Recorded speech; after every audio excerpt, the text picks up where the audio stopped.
students, let's come together our topic that is emergency drugs. याचा आधी आपण किती ड्रग्स पाहिले होते बरं? 10. कोणते कोणते?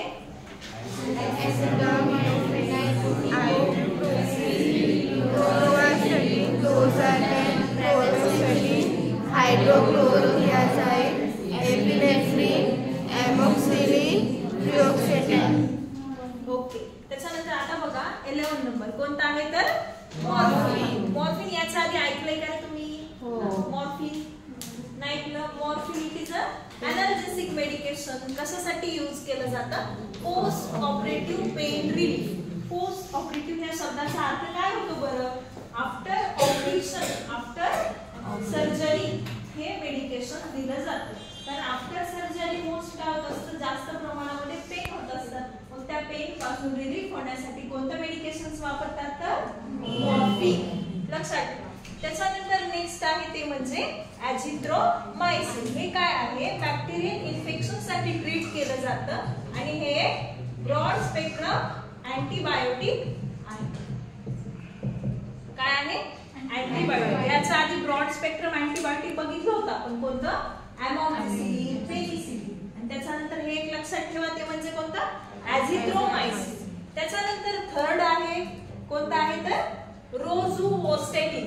ठीक आहे. थोडंसं डिफरंट नाव आहे परंतु लक्षात ठेवा रोझुवोस्टॅटिन. कशासाठी तर हायपरलिपिडेमिया. ह्याच्या आधी पण मी सांगितलं होतं एक ड्रग आहे. कोणता बरं? हा. त्याचं पण नावामध्ये स्टॅटिन होतं. ह्याचं पण नावामध्ये आहे स्टॅटिन. म्हणजे कोलेस्ट्रॉल कमी करण्यासाठी, कोलेस्ट्रॉल डिक्रीज करण्यासाठी हे ड्रग यूज केला जातो. कोणता? रोझुवोस्टॅटिन. देन आहे मिटोप्रोलॉल. मिटोप्रोलॉल कशासाठी यूज केला जातो तर अंजाइना पेक्टोरिस. आता अंजाइना पेक्टोरिस म्हणजे काय आहे तर chest pain. If patient having the chest pain this medication is used. That is कोणतं मेडिकेशन? मिटोप्रोलॉल. नेक्स्ट आहे ते म्हणजे काय? कोडिन. कोडिन कशासाठी तर हे ओपोइड एनाल्जेसिक आहे. म्हणजे काय? हे पण एक पेन किलर आहे. पेन रिलीफ करण्यासाठी यूज केलं जातं. कोणतं? कोडिन. नेक्स्ट आहे कोणतं? सिप्रोफ्लोक्झासिन. हे पण काय आहे? अँटीबायोटिक आहे. बॅक्टेरियल इन्फेक्शन ट्रीट करण्यासाठी यूज केलं जातं. नेक्स्ट कोणतं आहे? ग्लिपिसाइड. कशासाठी? Type 2 diabetes mellitus. Diabetes mellitus म्हणजे काय रे? If patient having blood sugar level more than normal, this condition is called as diabetes mellitus. And diabetes mellitus चे दोन टाइप्स आहेत. कोणते कोणते? टाइप 1 डायबिटीज मेलाइटस आणि टाइप 2 डायबिटीज मेलाइटस.